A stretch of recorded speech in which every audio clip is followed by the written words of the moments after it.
ಶ್ರೀ ಕೃಷ್ಣ ಪರಮಾತ್ಮ ಅರ್ಜುನನಿಗೆ ರಾಜವಿದ್ಯಾ ರಾಜಗುಹ್ಯ ಅನ್ನುವ ಒಂದು ಯೋಗವನ್ನು ಉಪದೇಶ ಮಾಡ್ತಾ ಇದ್ದಾನೆ. ಇದಂತುತೆ ಗುಹ್ಯತಮಂ ಪ್ರವಕ್ಷಾಮಿ ಅನಸೂಯವೇ. ಇದು ಗುಹ್ಯತಮ, ಗೋಪ್ಯ ವಿಷಯಗಳಲ್ಲಿ ಅತೀ ಗೋಪ್ಯವಾದಂತಹದ್ದು ರಾಜವಿದ್ಯಾ ರಾಜಗುಹ್ಯ. ನೀನು ಅಸೂಯಾದಿ ರಹಿತನಾದ್ದರಿಂದ ನಿನಗಿದನ್ನು ಉಪದೇಶ ಮಾಡ್ತೇನೆ. ಅಂದರೆ ಉಪದೇಶ ಪಡಿಬೇಕಾದರೆ ಅಸೂಯ ಇರಕೂಡುದು. ಅಸೂಯ ಇದ್ದವರು ಏನು ಮಾಡ್ತಾರೆ ಅಂತಂದರೆ, ಒಳ್ಳೆಯ ವಿಷಯ ಹೇಳಿದಾಗಲೂ ಕೂಡ ಅದರಲ್ಲಿ ದೋಷಾರೋಪಣೆ ಮಾಡ್ತಾರೆ. ಅದಕ್ಕೆ ಅಸೂಯ ಅಂತ ಕರೀತಾರೆ. ನೀನು ಅಂಥವನಲ್ಲ. ಒಳ್ಳೆಯ ವಿಷಯವನ್ನ ಚೆನ್ನಾಗಿ ಇದೆ ಅಂತ ಮೆಚ್ಚತಕ್ಕವನು. ಕೆಲವರು ಹಾಗೆಲ್ಲ ಮೆಚ್ಚೋದಿಲ್ಲ. ಅಸೂಯ ಇದ್ದವರು ಒಳ್ಳೆಯದನ್ನು ಹೇಳಿದರೂ ಕೂಡ ಏನೋ ದೋಷ ಹುಡುಕಿ ಇದು ಸರಿ ಇಲ್ಲ ಅಂತ ಹೇಳುವವರು ಇರ್ತಾರೆ. ನೀನಂಥವನಲ್ಲ, ಆದ್ದರಿಂದ ನಿನಗೆ ಹೇಳ್ತಾ ಇದ್ದೇನೆ.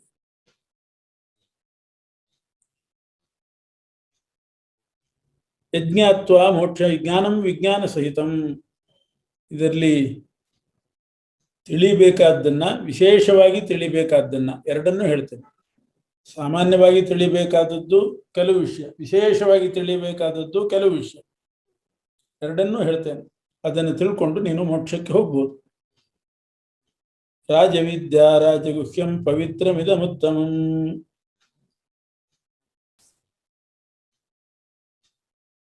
ರಾಜ ಹೇಗೆ ಶ್ರೇಷ್ಠನೋ ಅದರಂತೆ ಈ ವಿದ್ಯೆ ಶ್ರೇಷ್ಠವಾದ್ದರಿಂದ ಇದಕ್ಕೆ ರಾಜವಿದ್ಯಾ ಅಂತ ಹೆಸರು. ಪಾಪ ಪರಿಹಾರಕವಾದ್ದರಿಂದ ಪವಿತ್ರ ಅಂತ ಕರೀತಾರೆ. ಈ 9ನೇ ಅಧ್ಯಾಯದ ಯೋಗವನ್ನ ಪವಿತ್ರ ಅಂತ ಕೃಷ್ಣನೇ ಕರೆದಿದ್ದಾನೆ, ಪಾಪ ಪರಿಹಾರಕ. ಪ್ರತ್ಯಕ್ಷ ಅಂದ್ರೆ ಪರಮಾತ್ಮ.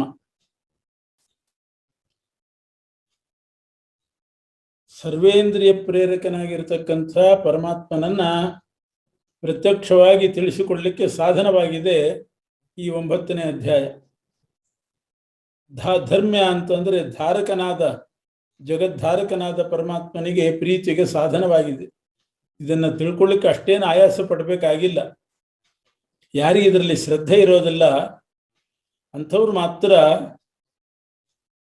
ಈ ಸಂಸಾರದಲ್ಲೇ ಬೀಳ್ತಾರೆ. ಮತ್ತೆ ಮತ್ತೆ ನನ್ನನ್ನು ಪಡೆಯದೆ ಸಂಸಾರದಲ್ಲಿ ಬೀಳ್ತಾರೆ, ಶ್ರದ್ಧೆ ಇಲ್ಲದೆ ಇದ್ದವರು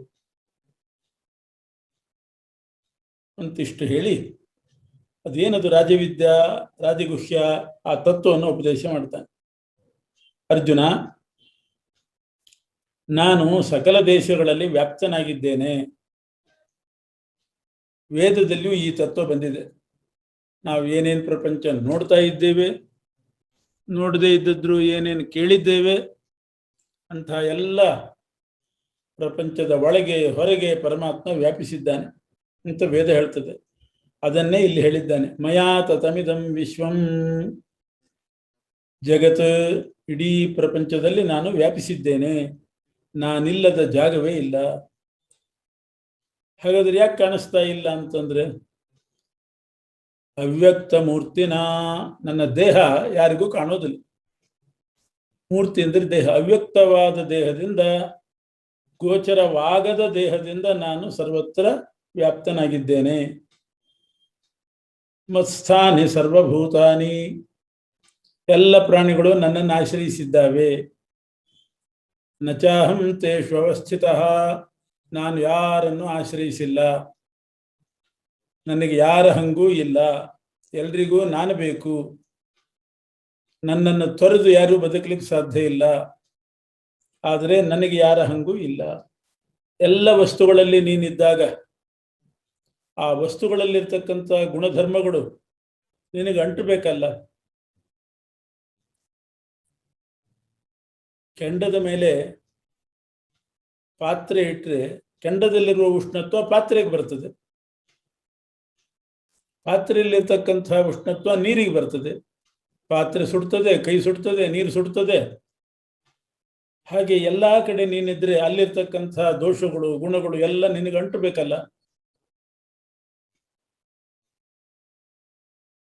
ಒಂದು ಜಾಗದಲ್ಲಿ ಬೆಂಕಿ ತಂದಿಟ್ಟು ಅದನ್ನು ತಗೊಂಡು ಹೋದ್ಮೇಲೂ ಆ ನೆಲ ಬಿಸಿಯಾಗೇ ಇರ್ತದೆ.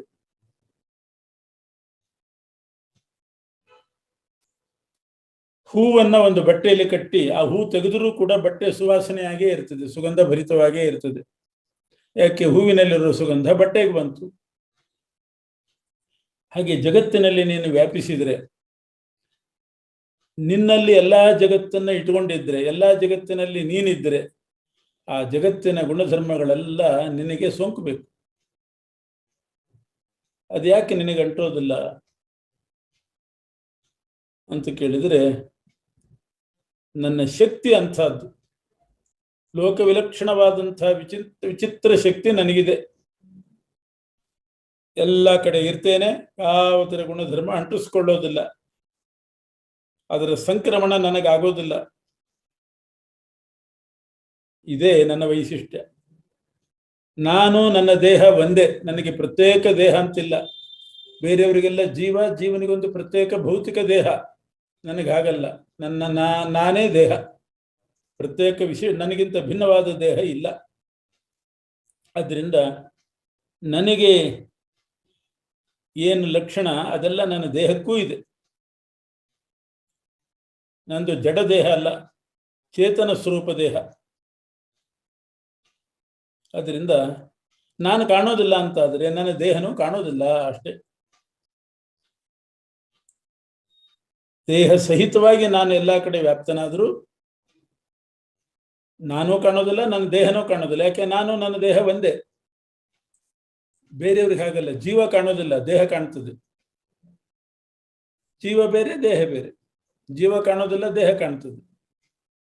ನನಗೆ ಹಾಗಲ್ಲ, ದೇಹ ನಾನು ಒಂದೇ, ಅವ್ಯಕ್ತ ಮೂರ್ತಿಯಾಗಿದ್ದೇನೆ ನಾನು ಅಂತ. ಆದ್ದರಿಂದ ನನಗೆ ಹಾಗೆ ಲೇಪ ಇಲ್ವೋ, ನನ್ನ ದೇಹಕ್ಕೂ ಲೇಪ ಇಲ್ಲ. ಯಾವುದರ ಗುಣಧರ್ಮ ನನಗೆ ಅಂಟಲ್ಲ.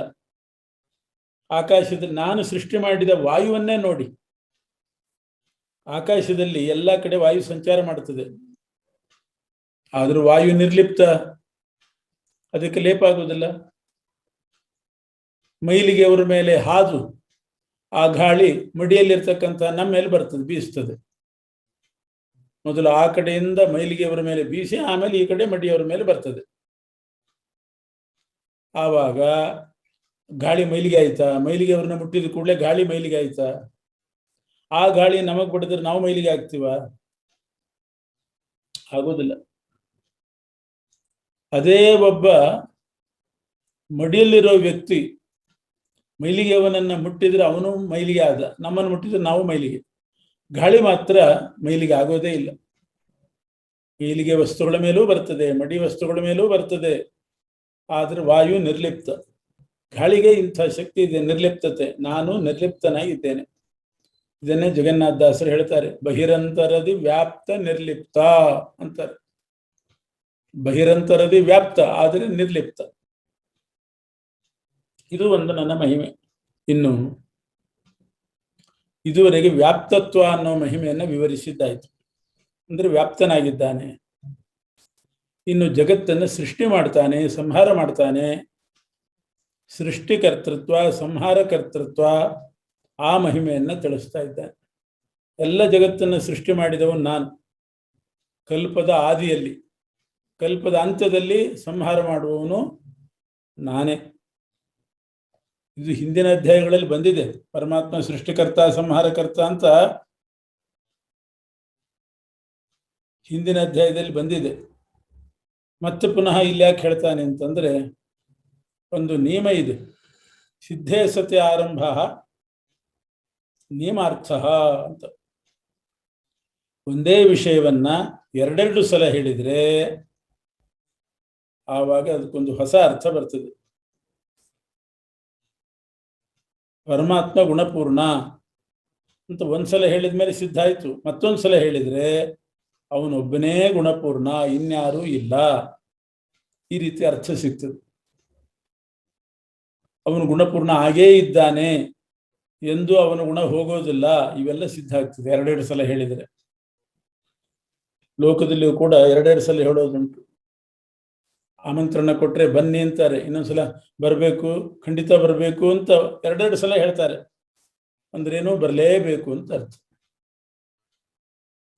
ಹಾಗೆ ಹಿಂದಿನ ಅಧ್ಯಾಯಗಳಲ್ಲಿ ಸೃಷ್ಟಿಕರ್ತೃತ್ವ ಸಂಹಾರಕರ್ತೃತ್ವ ಹೇಳಿದ್ರು. ಇಲ್ಲಿ ಪುನಃ ಭಗವಂತ ಒಬ್ಬನೇ ಸೃಷ್ಟಿಕರ್ತ, ಪರಮಾತ್ಮ ಒಬ್ಬನೇ ಸಂಹಾರಕರ್ತ, ಬೇರೆಯವರಲ್ಲ, ಎಲ್ಲ ಕಾಲದಲ್ಲಿಯೂ ಅವನೇ ಸೃಷ್ಟಿ ಮಾಡುವವನು ಅನ್ನುವ ಮಹಿಮೆ ತೋರಿಸಲಿಕ್ಕೆ ಪುನಃ ಹೇಳಿದ್ದು ಅಂತ ಇಟ್ಕೋಬೇಕು. ಇದು ಯಾಕೆ ಇದನ್ನು ಹೇಳಬೇಕು ಅಂತಂದ್ರೆ, ಲೋಕದಲ್ಲಿ ಒಂದು ದೇಶಕ್ಕೆ ಒಬ್ಬ ರಾಜ, ಇನ್ನೊಂದು ದೇಶಕ್ಕೆ ಇನ್ನೊಬ್ಬನು, ಒಂದು ಕಾಲಕ್ಕೆ ಒಬ್ಬ ಅಧಿಪತಿಯಾಗಿರ್ತಾನೆ, ಅವನ ಅವಧಿ ಮುಗಿದು ಕೂಡಲೇ ಇನ್ನೊಬ್ಬ ಬರ್ತಾನೆ. ಪರಮಾತ್ಮ ಹಾಗಲ್ಲ.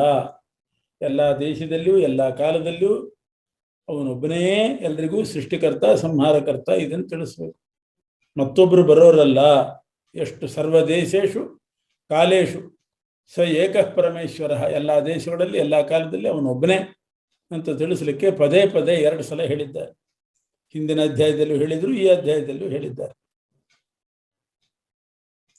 ಈ ಶ್ಲೋಕದಲ್ಲಿ ಕೃಷ್ಣ ಸಂಬೋಧನೆ ಮಾಡುವಾಗ ಕೌಂತೆಯ ಅಂತ ಕರೀತಾನೆ ಅರ್ಜುನನ್ನ.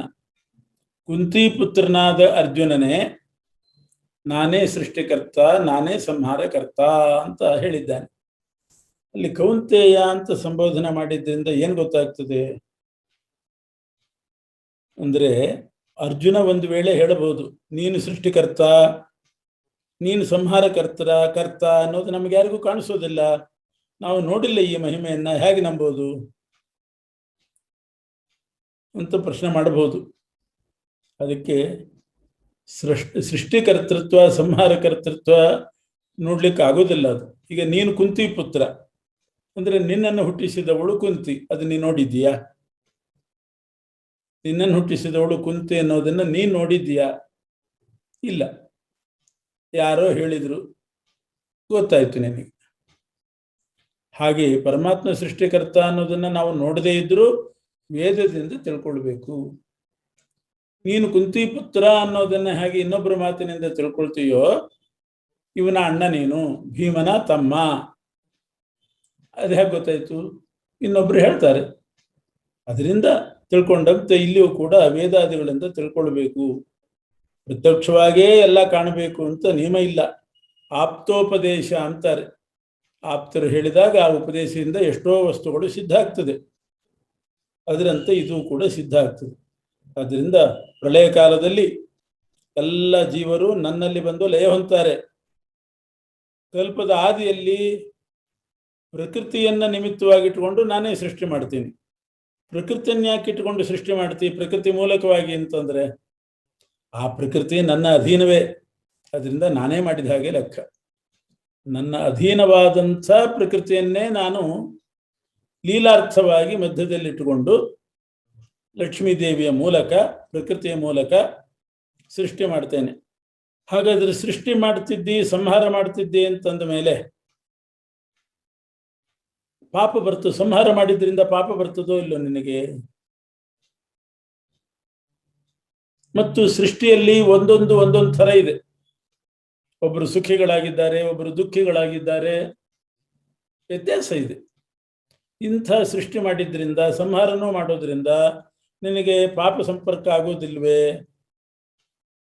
ಅಂತ ಕೇಳಿದರೆ ಕೃಷ್ಣ ಹೇಳ್ತಾನೆ ತನ್ನ ಮಹಿಮೆಯನ್ನ, ನಾನು ಏನು ಮಾಡಿದ್ರು ನನಗೆ ಪಾಪ ಬರಲ್ಲ. ಯಾಕೆ ಅಂದ್ರೆ ನಾನು ಕರ್ಮ ಮಾಡುವಾಗ ರಾಗದ್ವೇಷಗಳ ಮೂಲಕ ಮಾಡೋದಿಲ್ಲ.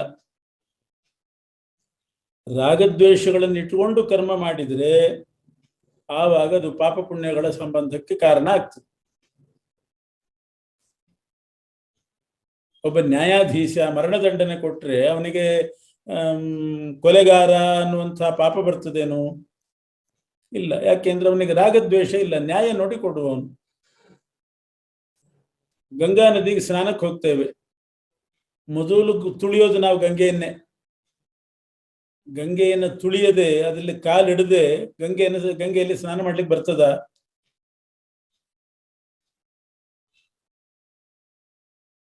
ಹಾಗಾದ್ರೆ ಗಂಗೆಯನ್ನು ಇವನು ತುಳಿದ, ಕಾಲಿನಿಂದ ಸ್ಪರ್ಶ ಮಾಡಿದ ಗಂಗಾ ಮಾತೆಯನ್ನ, ಆದ್ರಿಂದ ಪಾಪಿ ಅಂತ ಯಾರಾದ್ರೂ ಹೇಳ್ತಾರ? ಇಲ್ಲ. ಯಾಕೆ ಅಂತಂದ್ರೆ ದ್ವೇಷ ಮೂಲಕವಾಗಿ ಪಾದ ಸ್ಪರ್ಶ ಮಾಡಿದರೆ ಪಾಪ. ದ್ವೇಷ ಮೂಲಕವಾಗಿ ನಾವು ಮಾಡೋದಲ್ಲ ಅಲ್ಲಿ. ಅನಿವಾರ್ಯವಾಗಿ ಕಾಲಿಡ್ತೇವೆ ಅಷ್ಟೇ. ಹಾಗೆ ಪರಮಾತ್ಮ ಹೇಳ್ತಾನೆ, ನಾನು ರಾಗಪೂರ್ವಕವಾಗಿ ಸೃಷ್ಟಿ ಮಾಡೋದಲ್ಲ, ದ್ವೇಷಪೂರ್ವಕವಾಗಿ ಸಂಹಾರ ಮಾಡೋದು ಅಲ್ಲ. ರಾಗದ್ವೇಷಗಳು ನನಗಿಲ್ಲ, ಆದ್ರಿಂದ ನನಗೆ ಯಾವ ಲೇಪವೂ ಕೂಡ ಆಗೋದಿಲ್ಲ. ಇದಕ್ಕೆ ಅನಾಸಕ್ತಿ ಅಂತಾರೆ. ರಾಗ ಅಥವಾ ದ್ವೇಷಗಳಿದ್ರೆ ಆಸಕ್ತಿಯಿಂದ ಮಾಡಿದ ಹಾಗೆ, ರಾಗದ್ವೇಷಗಳು ಇಲ್ಲ ಆದ್ರಿಂದ ಅನಾಸಕ್ತಿ, ಆದ್ರಿಂದ ಅದು ಪಾಪ ಪುಣ್ಯ ಬರೋಲ್ಲ. ಆ ಕರ್ಮವು ಪಾಪ ಪುಣ್ಯಕ್ಕೆ ಸಂಬಂಧ ಕಾರಣ ಆಗೋದಿಲ್ಲ.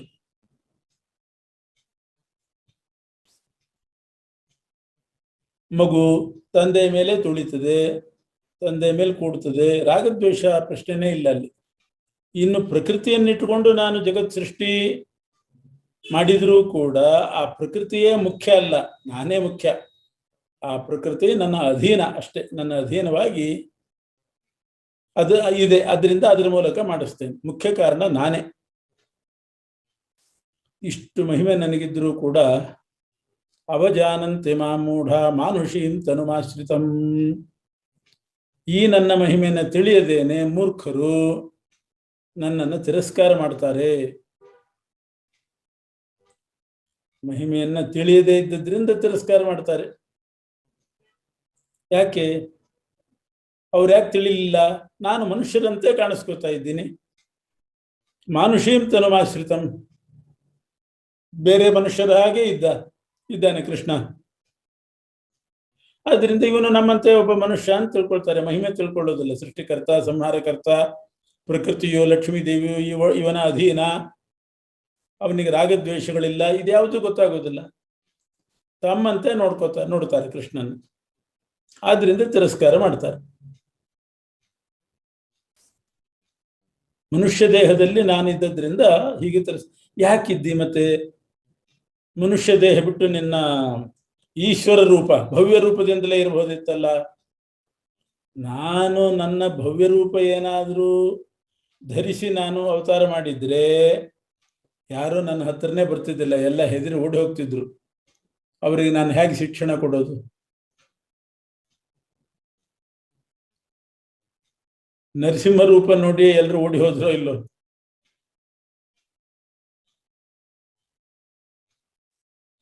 ವಿಶ್ವರೂಪ ನೋಡಿ ಅರ್ಜುನನ್ನೇ ಹೆದರಿ ಬಿಟ್ನಲ್ಲ. ಆದ್ರಿಂದ ನನ್ನ ಭವ್ಯ ರೂಪ ನೋಡಿದ್ರೆ ಎಲ್ಲರೂ ಹೆದರ್ತಾರೆ, ಹತ್ತಿರ ಬರಲ್ಲ, ಓಡಿ ಹೋಗ್ತಾರೆ.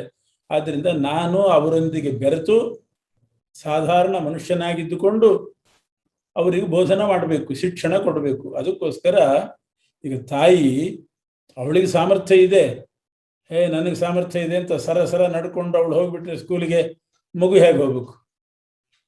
ಮಗುವನ್ನ ಕರ್ಕೊಂಡು ಹೋಗ್ಬೇಕಾದ್ರೆ ಮಗುವಿನ ವೇಗದಿಂದ ತಾಯಿ ನಡಿಬೇಕು, ಮೆಲ್ಲಕ್ಕೆ ಹೆಜ್ಜೆ ಹಾಕಬೇಕು. ಆವಾಗ ಮಗುವಿಗೂ ನಡಿಲಿಕ್ಕೆ ಬರ್ತದೆ, ಸ್ಕೂಲಿಗೂ ಹೋಗ್ತದೆ. ಸರ ಎಳ್ಕೊಂಡು ಹೋದ್ರೆ ಅದಕ್ಕೆ ನಡಿಲಿಕ್ಕೆ ಬರಲ್ಲ. ಅದರಿಂದ ಪರಮಾತ್ಮ ತನ್ನ ಐಶ್ವರ್ಯ ಭಾವ, ಐಶ್ವರ್ಯ ಅಂದ್ರೆ ತನ್ನ ವೈಭವ ಬೇಕಾದಷ್ಟಿದ್ರು ಅದನ್ನು ತೋರಿಸಿಕೊಳ್ಳದೇನೆ ಸಾಧಾರಣ ಮನುಷ್ಯನಂತೆ ಇದ್ದಾನೆ. ಎಲ್ಲರೂ ಅವನ ಹತ್ರ ಬರ್ತಾರೆ, ಆವಾಗ ಅವನು ಬೋಧನೆ ಮಾಡ್ತಾನೆ ತನ್ನ ಚರ್ಯೆಯಿಂದ. ಇದಕ್ಕಾಗಿ ಮನುಷ್ಯನಂತೆ ನಟನೆ ಮಾಡ್ತಾ ಇದ್ದಾನೆ ಪರಮಾತ್ಮ. ಇಲ್ದಿದ್ರೆ ಅವರಿಗೆ ಎಲ್ಲ ಅನುಷ್ಠಾನ ತೋರಿಸಲಿಕ್ಕೆ ಕಷ್ಟ ಆಗ್ತಿತ್ತು. ಈಗ ರಾಮಾವತಾರದಲ್ಲಿ ಮನುಷ್ಯನಂತೆ ಇದ್ದುಕೊಂಡು ಸೀತೆ ಕಳೆದು ಹೋದ್ಲು ಅಂತ ಎಷ್ಟು ದುಃಖಪಟ್ಟ, ಎಷ್ಟು ವಿಲಾಪ ಮಾಡಿದ. ಇದರಿಂದ ಒಂದು ಶಿಕ್ಷಣ ಕೊಟ್ಟ ಹಾಗಾಯ್ತು.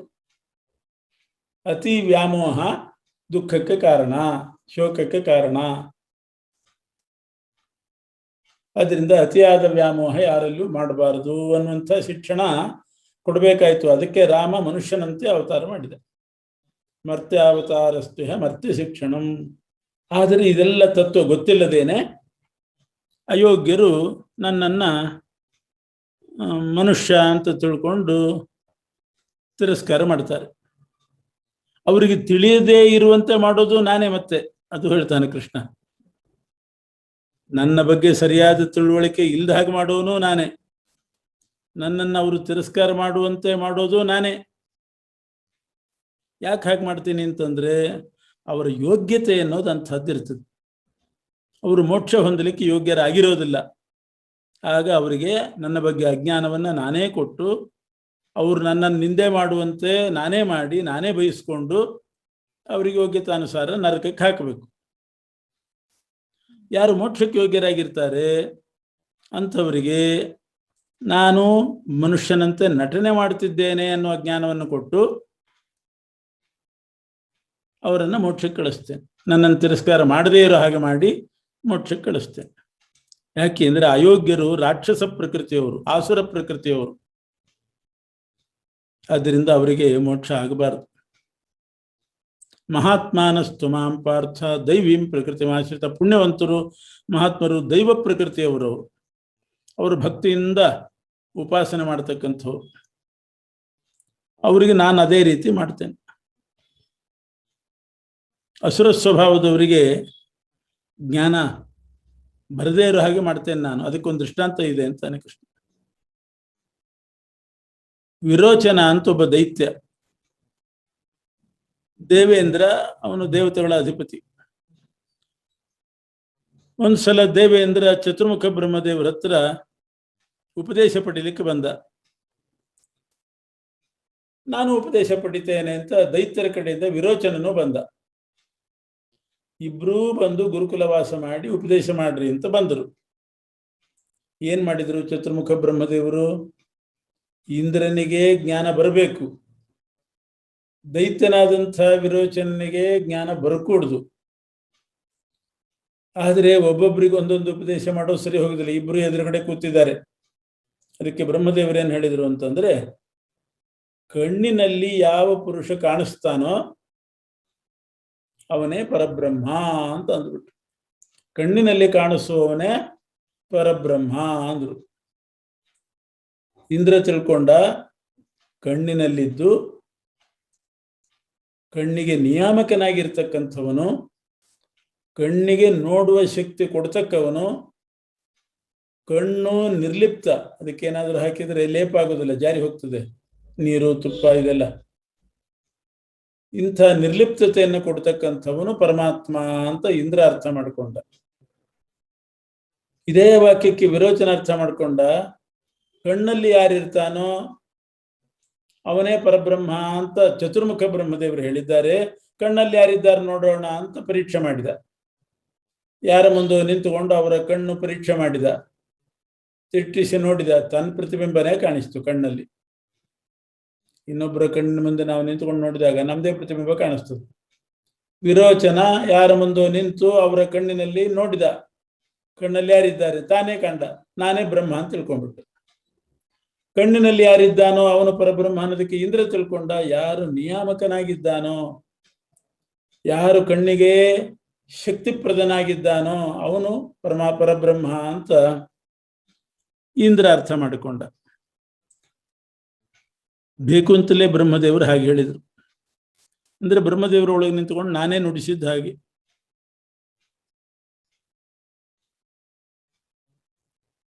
ಅದರಿಂದ ವಿರೋಚನನಿಗೆ ತತ್ವಜ್ಞಾನ ಬರಲಿಲ್ಲ, ಅವನಿಗೆ ಮೋಕ್ಷ ಆಗಲಿಲ್ಲ. ಜೀವ ಬ್ರಹ್ಮ ಐಕ್ಯವನ್ನೇ ತಿಳ್ಕೊಂಡ್ಬಿಟ್ಟ. ಬ್ರಹ್ಮದೇವರು ಅದನ್ನೇ ಹೇಳಿದ್ದಾರೆ ಅಂತ.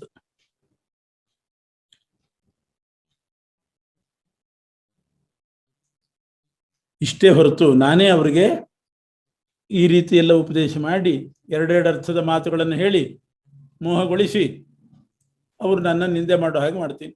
ಅಷ್ಟೇ ಹೊರತು ನನ್ನಲ್ಲಿ ದೋಷ ಇದೆ ಅಂತ ಅವರು ನಿಂದೆ ಮಾಡೋದಲ್ಲ. ನಾನು ಪ್ರೇರಣೆ ಮಾಡಿದ್ದೀನಿ, ನಿಂದೆ ಮಾಡ್ತಾರೆ ಅಷ್ಟೇ. ನನ್ನಲ್ಲಿ ಯಾವ ದೋಷವೂ ಇಲ್ಲ. ನನ್ನನ್ನು ತಿರಸ್ಕಾರ ಮಾಡೋದು ನನ್ನಲ್ಲಿ ದೋಷ ಇರೋದ್ರಿಂದ ಅಂತಲ್ಲ. ಯಾಕೆ ನನ್ನಲ್ಲಿ ದೋಷ ಇದ್ದದ್ರಿಂದ ಅವರು ತಿರಸ್ಕಾರ ಮಾಡೋದು ಅಂತ ಆದರೆ ಎಲ್ಲರೂ ಮಾಡಬೇಕಾಗಿತ್ತು. ಆದರೆ ಮಹಾತ್ಮರೆಲ್ಲ ನನ್ನನ್ನು ಗೌರವಿಸ್ತಾರೆ. ಯಾರು ಅಲ್ಪರು ದ್ವೇಷ ಮಾಡಿದರೆ, ತಿರಸ್ಕಾರ ಮಾಡಿದರೆ ಅದಕ್ಕೆ ಬೆಲೆ ಇಲ್ಲ. ಮಹಾತ್ಮಾನಸ್ತು ಮಾಂ ಪಾರ್ಥ ದೈವೀ ಪ್ರಕೃತಿ ಆಶ್ರಿತ. ಮಹಾತ್ಮರೆಲ್ಲ ನನ್ನನ್ನು ಭಕ್ತಿಯಿಂದ ಸೇವಿಸ್ತಾರೆ, ನನ್ನನ್ನು ನಿಂದೆ ಮಾಡೋದಿಲ್ಲ, ತಿರಸ್ಕಾರ ಮಾಡೋದಿಲ್ಲ. ನನ್ನ ನಾಮೋಚ್ಚಾರಣೆ ಮಾಡ್ತಾರೆ, ಸ್ತೋತ್ರ ಪಾರಾಯಣ ಮಾಡ್ತಾರೆ, ಮಂತ್ರ ಜಪ ಮಾಡ್ತಾರೆ, ಪೂಜೆ ಮಾಡ್ತಾರೆ, ಷೋಡಶೋಪಚಾರ ಪೂಜೆ. ನನ್ನ ವ್ರತಗಳಲ್ಲಿ ದೀಕ್ಷೆ ಪಡೆದು ವ್ರತಗಳನ್ನು ಅನುಷ್ಠಾನ ಮಾಡ್ತಾರೆ, ಭಕ್ತಿ ಉಳ್ಳವರಾಗಿರ್ತಾರೆ. ಇನ್ನು ಕೆಲವರು ಶ್ರವಣ ಮನನ ಧ್ಯಾನ ಜ್ಞಾನ ಯಜ್ಞದಿಂದ ಪೂಜಿಸ್ತಾರೆ. ಇನ್ ಕೆಲವರು ನಾನು ಅನೇಕ ವರ್ಣದಿಂದ ಕೂಡಿದವನು, ಶುಕ್ಲ, ನೀಲ, ಪೀತ, ಹೀಗೆ ಅನೇಕ, ಕೃಷ್ಣ, ಕಪ್ಪು, ಈ ರೀತಿ ಅನೇಕ ಯುಗಾನುಸಾರೇನ ಬೇರೆ ಬೇರೆ ಬಣ್ಣವುಳ್ಳವನು ನಾನು, ಎಲ್ಲ ವಸ್ತುಗಳಿಗಿಂತ ಭಿನ್ನ ಅಂತ ಕೆಲವರು ಆ ರೀತಿ ಉಪಾಸನೆ ಮಾಡ್ತಾರೆ. ನನ್ನಲ್ಲಿ ದೋಷನೇ ಇದ್ದಿದ್ರೆ ಮಹಾತ್ಮರು ಕೂಡ ನನ್ನನ್ನ ತಿರಸ್ಕಾರನೆ ಮಾಡಬೇಕಾಗಿತ್ತು. ಅವರೆಲ್ಲ ಪುರಸ್ಕಾರ ಮಾಡ್ತಾರೆ. ಅದರಿಂದ ನನ್ನಲ್ಲಿ ದೋಷ ಇಲ್ಲ, ಅವರ ದೋಷದಿಂದ ನನ್ನನ್ನು ತಿರಸ್ಕಾರ ಮಾಡ್ತಾರೆ ಅಷ್ಟೇನೆ. ಒಬ್ಬರು ನಮ್ಮನ್ನು ಬೈದ್ರೆ ನಮ್ಮಲ್ಲಿ ದೋಷ ಇದೆ ಅಂತ ಅರ್ಥ ಅಲ್ಲ.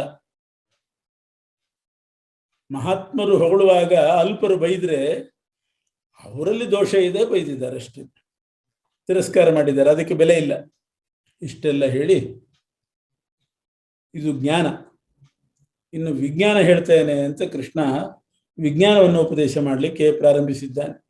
ಇದು ವಿಜ್ಞಾನ ಅಂದರೆ ಕ್ರತು ಅಂತ ನನಗೆ ಹೆಸರು. ಕ್ರತು ಅಂದರೆ ದೊಡ್ಡ ದೊಡ್ಡ ಯಾಗಗಳು, ಅಶ್ವಮೇಧ ಇವೆಲ್ಲ ಕ್ರತು, ಅದಕ್ಕೆ ಕ್ರತು ಅಂತ ಕರೀತಾರೆ. ಅನೇಕ ದಿವಸ ಮಾಡುವಂತಹ ಯಾಗ.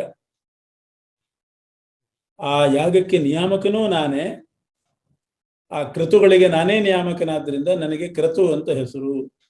ಅಷ್ಟೇ ಅಲ್ಲ, ನಾನು ಜಗತ್ ಸೃಷ್ಟಿ ಎಂಬ ಕೃತಿಯನ್ನ ಮಾಡಿದ್ರಿಂದಲೂ ನಾನು ಕ್ರತು ಆಗಿದ್ದೇನೆ. ಎರಡೆರಡು ಅರ್ಥ.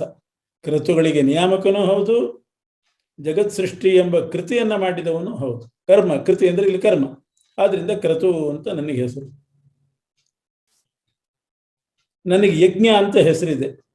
ಅಂದರೆ ಎಲ್ಲ ಯಜ್ಞಗಳು ಅಂತ ಕೆಲವಿದ್ದಾವೆ. ಆ ಯಜ್ಞಗಳಿಗೆ ನಾನೇ ನಿಯಾಮಕ, ಆದ್ರಿಂದ ನನ್ನನ್ನು ಯಜ್ಞ ಅಂತ ಕರೀತಾರೆ. ಮತ್ತು ಯಾವ್ದ್ಯಾವ್ದು ಇದೆಯೋ ಅದನ್ನ ನಾನು ತಿಳ್ಕೊಂಡಿದ್ದೇನೆ. ಯತ್ ಜ್ಞ, ಯಜ್ಞ ಅಂತ ಹಂಗೆ ಬಿಡಿಸ್ಬೇಕು. ಯತ್ ಅಂದ್ರೆ ಜಗತ್ತಿನಲ್ಲಿ ಏನೇನಿದೆ ಎಲ್ಲವನ್ನು ಜ್ಞ, ತಿಳಿದವನು ನಾನು, ಆದ್ರಿಂದ ಯಜ್ಞ. ಯಜ್ಞಗಳಿಗೆ ನಿಯಾಮಕನಾದ್ರಿಂದಲೂ ಯಜ್ಞ. ಇನ್ನು ದೇವತೆಗಳನ್ನ ಉದ್ದೇಶಿಸಿಕೊಂಡು ಹೋಮ ಮಾಡ್ತಾರಲ್ಲ, ಅದಕ್ಕೂ ಯಜ್ಞ ಅಂತ ಕರೀತಾರೆ. ಆ ಯಜ್ಞಕ್ಕೆ ನಾನು ನಿಯಾಮಕ. ಯತ್ ಜ್ಞ ಅಂದ್ರೆ ಯಾವ್ದ್ಯಾವ್ದಿದೆಯೋ ಅದನ್ನು ತಿಳಿದ್ರಿಂದ ಯಜ್ಞ ನಾಮಕ. ಸ್ವಧಾ ಅಂತ ಒಂದಿದೆ, ಅದು ನನ್ನ ಹೆಸರೇ. ಶ್ರಾದ್ದ ಮಾಡುವಾಗ ಪಿತೃಭ್ಯ ಸ್ವಧಾ ಅಂತಾರೆ. ಪಿತೃಗಳಿಗೆ ಮಾಡುವಾಗ ಸ್ವಧಾ ಅಂತ ಉಚ್ಚಾರಣೆ ಮಾಡ್ತಾರೆ. ಅಂದರೆ ಅದು ಅನ್ನ. ಪಿತೃಗಳಿಗೆಲ್ಲ ಮಕ್ಕಳು ಕೊಡೋದು ಸ್ವಧಾ, ಏನು ವರ್ಷ ಶ್ರಾದ್ದ ಮಾಡ್ತಾರೆ, ಅದು ಪಿತೃಗಳ ಅನ್ನದ ಹೆಸರು ಸ್ವಧಾ ಅಂತ. ಸ್ವಾಹ ಅಂತ ದೇವತೆಗಳಿಗೆ ಕೊಡುವಾಗ, ತುಪ್ಪ ಹಾಕುವಾಗ ಸ್ವಾಹ ಅನ್ಬೇಕು, ಪಿತೃಗಳಿಗೆ ಸ್ವಧಾ ಅನ್ಬೇಕು. ಅದಕ್ಕೆ ನಾನೇ ನಿಯಾಮಕ. ಅದರಿಂದ ಸ್ವಧಾ ಅನ್ನೋ ಹೆಸರು ನಂದು. ಅಷ್ಟೇ ಅಲ್ಲ, ಸ್ವಧ. ಸ್ವ ಅಂದ್ರೆ ನನ್ನನ್ನ ನಾನೇ ಧರಿಸಿಕೊಂಡಿದ್ದೇನೆ, ನನಗೆ ಧಾರಕರು ಮತ್ತೊಬ್ಬರಿಲ್ಲ, ಆದ್ರಿಂದ ನಾನು ಸ್ವಧಾ. ಎಲ್ಲರನ್ನೂ ಧರಿಸಿದ್ದೇನೆ, ನನ್ನನ್ನು ನಾನು ಧರಿಸಿಕೊಂಡಿದ್ದೇನೆ. ಇನ್ನು ಔಷಧ, ಎಲ್ಲ ರೋಗ ಪರಿಹಾರ ಮಾಡುವಂಥದ್ದು ಔಷಧ. ಅದು ಪರಿಹಾರ ಮಾಡೋದಲ್ಲ, ಆ ಔಷಧದೊಳಗೆ ನಾನಿದ್ದೇನೆ, ನಾನು ಅದಕ್ಕೆ ನಿಯಾಮಕ. ರೋಗ ಪರಿಹಾರ ಆಗುವಂತೆ ಮಾಡುವ ನಾನು, ಅದರಿಂದ ನಿಜವಾದ ಔಷಧ ಅನ್ನೋ ಹೆಸರು ನಂದು. ನಾನು ಅಲ್ಲಿದ್ದೇನೆ ಅಂತ ಹೇಳಿ ಆ ಮೆಡಿಸಿನಿಗೆ ಔಷಧ ಅಂತ ಕರೀತಾರೆ. ಇನ್ನೊಂದು ಅರ್ಥ ಔಷಧ ಅಂದ್ರೆ ಸಂಸಾರದಲ್ಲಿ ಉಷದಾಹಿ ಅಂತ ಧಾತು. ಸಂಸಾರ ತಾಪದಿಂದ ದಗ್ಧರಾದವರೇನಿದ್ದಾರೆ ಅವರಿಗೆ ಧಾ ಅಂದ್ರೆ ಆಶ್ರಯ, ಔಷಧಿ.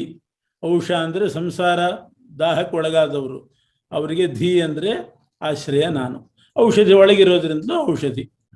ಈಗ ಎರಡೆರಡು ಅರ್ಥ. ಮಂತ್ರ ಅಂತ ನನಗೆ ಹೆಸರು. ಮಂತ್ರೋಹಮಹಮೇ ವಾಜ್ಯಂ ಅಂದ್ರೆ ಎಲ್ಲ ಯಾರ್ಯಾರನ್ನ ರಕ್ಷಣೆ ಮಾಡಬೇಕು, ಹೇಗೆ ಮಾಡಬೇಕು ಅಂತ ತಿಳಿದು ಮಂತ್ರ. ಮ ಅಂದ್ರೆ ತಿಳಿಯೋದು, ತ್ರ ಅಂದ್ರೆ ಕಾಪಾಡೋದು. ತಿಳಿದು ಕಾಪಾಡ್ತಾನೆ. ಯಾರನ್ನ ಹೇಗೆ ಕಾಪಾಡಬೇಕು ಆ ರೀತಿ ತಿಳ್ಕೊಂಡು ಕಾಪಾಡ್ತಾನೆ. ಆದ್ರಿಂದ ಮಂತ್ರ ಅಂತ ಅವನಿಗೆ ಹೆಸರು. ಇನ್ನು ವೇದ ಮಂತ್ರಗಳೇನಿದೆ, ಸಕಲ ವೇದ ಮಂತ್ರಗಳಿಂದ ಅವನೇ ಪ್ರತಿಪಾದ್ಯ. ಆದ್ದರಿಂದ ಆ ಮಂತ್ರಗಳಿಗೆ ಸ್ವಾಮಿ ಅವನೇ, ಅವನೇ ವಾಚ್ಯ, ಅವನದ್ದೇ ಸ್ತುತಿ. ಆದ್ರಿಂದ ಅವನಿಗೆ ಮಂತ್ರ ಅಂತ ಹೆಸರು.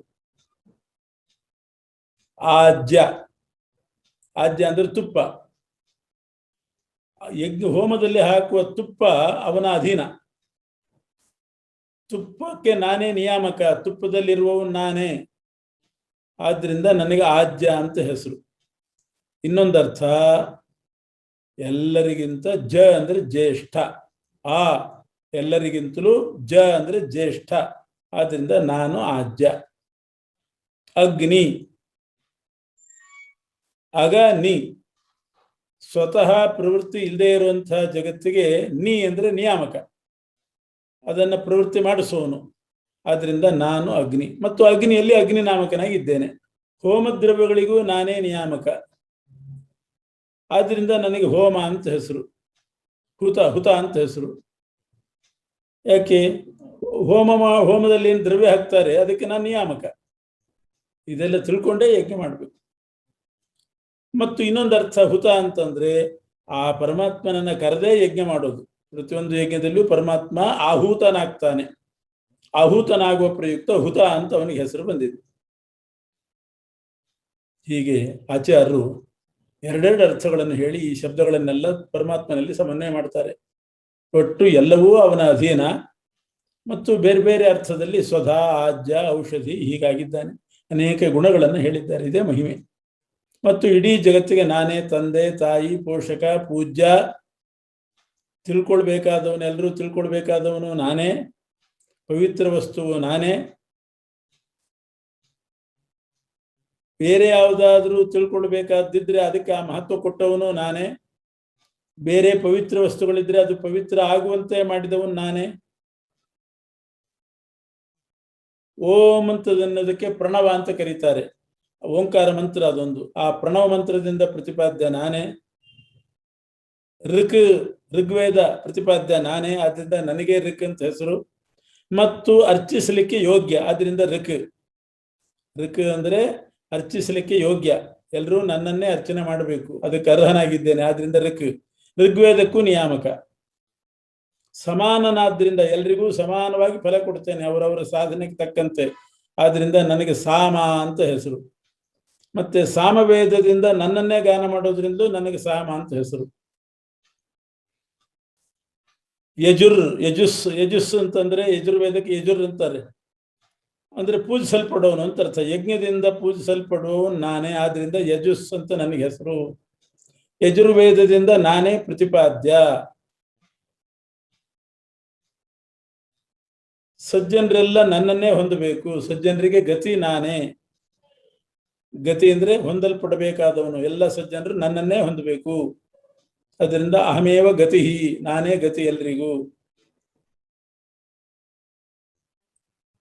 ನಾನೇ ಪೋಷಕ,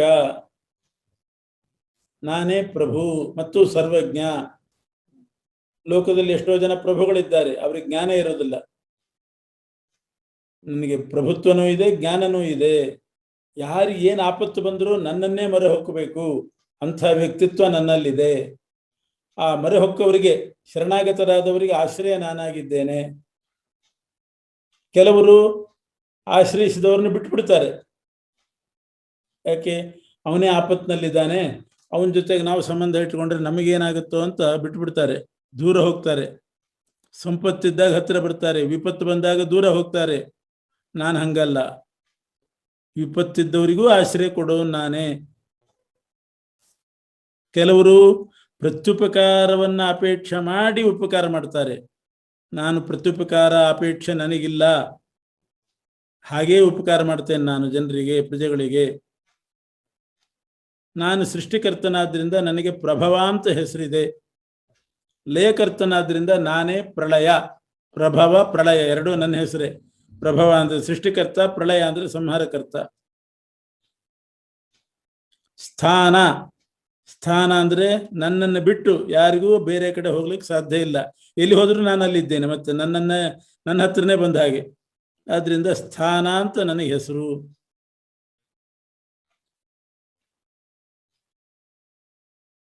ಎಲ್ಲ ಪ್ರಕೃತಿಯಾದಿ ಜಗತ್ತಿಗೆ ನಾನು ಆಶ್ರಯ ಕೊಟ್ಟಿದ್ದೇನೆ. ಆದ್ರಿಂದ ನಾನು ನಿಧನ. ಬೀಜ, ಬೀಜ ಅಂದ್ರೆ ಜಗತ್ತನ್ನ ಅಭಿವ್ಯಕ್ತಿಗೊಳಿಸುವನು. ಮರವನ್ನ ಅಭಿವ್ಯಕ್ತಿಗೊಳಿಸೋದು ಬೀಜ. ಜಗತ್ತನ್ನು ಅಭಿವ್ಯಕ್ತಿಗೊಳಿಸುವ ನಾನು. ಆದ್ರಿಂದ ನನಗೆ ಬೀಜ ಅಂತ ಹೆಸರಿದೆ. ಸೂರ್ಯನೊಳಗಿದ್ದು ಜಗತ್ತಿಗೆ ಬಿಸಿಲು ತಾಪ ಕೊಡು ನಾನು. ಕಾಲದಲ್ಲಿದ್ದು ಮಳೆ ಕೊಡು ನಾನು. ಮಳೆ ನಿಲ್ಲಿಸುವವನು ನಾನೇ. ಅಮೃತ ಅಂತ ನನಗೆ ಹೆಸರು. ಯಾಕೆ?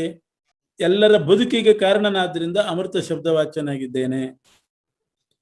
ರೋಗಾದಿಗಳನ್ನು ಕೊಟ್ಟು ಪ್ರಾಣಿಗಳನ್ನು ಸಂಹಾರ ಮಾಡ್ತೇನೆ, ಅದಕ್ಕೆ ಮೃತ್ಯು ಅಂತ ನನಗೆ ಹೆಸರು. ಸತ್ ಅಂತಂದ್ರೆ ಹುಟ್ಟಿದ ವಸ್ತುಗಳಲ್ಲಿರುವ ನಾನು. ಈಗ ಗಡಿಗೆ ಮಣ್ಣಿನಿಂದ ಹುಟ್ಟುತ್ತದೆ, ಅದರಲ್ಲಿ ನಾನಿದ್ದೇನೆ. ಅಸತ್ ಅಂದ್ರೆ ಕಾರಣ, ಮಣ್ಣು. ಗಡಿಗೆ ಸತ್, ಮಣ್ಣು ಅಸತ್ ಅಂದ್ರೆ ಕಾರ್ಯ ಕಾರಣ, ಎರಡರಲ್ಲಿಯೂ ನಾನೇ ನಿಯಾಮಕ. ಇಂಥ ಮಹಿಮೆ ನನಗೆ ಇದೆ. ಇಷ್ಟಿದ್ರು ತ್ರೈವಿದ್ಯರು ಅಂತ ಏನು ಹಿಂದೆ ಬಂದಿತ್ತು, ತ್ರೈವಿದ್ಯರು, ಭಾಗವತರು, ದ್ವೇಷಿಗಳು ಅಂತ 3 ಥರ. ತ್ರೈವಿದ್ಯರಾದವರು 3 ವೇದದ ಮೇಲ್ನೋಟದ ಅರ್ಥ ಮಾತ್ರ ತಿಳ್ಕೊಂಡು ಇತರ ದೇವತಾ ಉದ್ದೇಶದಿಂದ ಯಜ್ಞ ಮಾಡಿ ಸ್ವರ್ಗಕ್ಕೆ ಹೋಗ್ತಾರೆ. ನನ್ನ ಬಳಿ ಬರಲ್ಲ ಅವರು. ಪುಣ್ಯ ಮುಗಿಯೋ ತನಕ ಸ್ವರ್ಗದಲ್ಲಿದ್ದು ಅನುಭವಿಸಿ ಪುಣ್ಯ ಮುಗಿದ ಮೇಲೆ ಮರ್ತ್ಯಲೋಕಕ್ಕೆ ಬರ್ತಾರೆ. ಕ್ಷೀಣೆ ಪುಣ್ಯ ಮರ್ತ್ಯಲೋಕಂ ವಿಶಂತಿ. ಶುದ್ಧ ಭಾಗವತರು ಅಂತೇನಿದ್ದಾರೆ ಅವರು ನನ್ನನ್ನೇ ಸರ್ವೋತ್ತಮ ಅಂತ ತಿಳ್ಕೊಂಡು ಅನನ್ಯಾಶ್ಚಿಂತಯಂತೋ ಮಾಂ ಯೇ ಜನಾ ಪರ್ಯುಪಾಸತೆ ತೇಷಾಂ ನಿತ್ಯಾಭಿಯುಕ್ತಾನಾಂ ಯೋಗಕ್ಷೇಮಂ ವಹಾಮ್ಯಹಂ. ತ್ರೈವಿದ್ಯರು ಬೇರೆ ದೇವತಾ ಉಪಾಸಕರು ಸ್ವರ್ಗಕ್ಕೆ ಹೋಗಿ ಮರಳಿ ಬರ್ತಾರೆ. ಭಕ್ತರು ಅನನ್ಯ ಭಕ್ತಿಯಿಂದ ನನ್ನನ್ನೇ ನಂಬಿ ಉಪಾಸನೆ ಮಾಡುವವರು, ಅವರ ಯೋಗಕ್ಷೇಮ ನಾನು ಸದಾ ನೋಡ್ಕೋತೇನೆ. ಈ ಶ್ಲೋಕದ ಬಗ್ಗೆ ಒಂದು ಕಥೆ ಇದೆ, ಒಂದು ಘಟನೆ ನಡೆದಿದೆ, ಇತಿಹಾಸ. ಅದನ್ನ ನಾಳೆ ದಿವಸ ತಿಳಿಸ್ತಾ ಮುಂದಿನ ಉಪನ್ಯಾಸ ಅದರಲ್ಲಿ ತಿಳಿಸ್ತೇನೆ.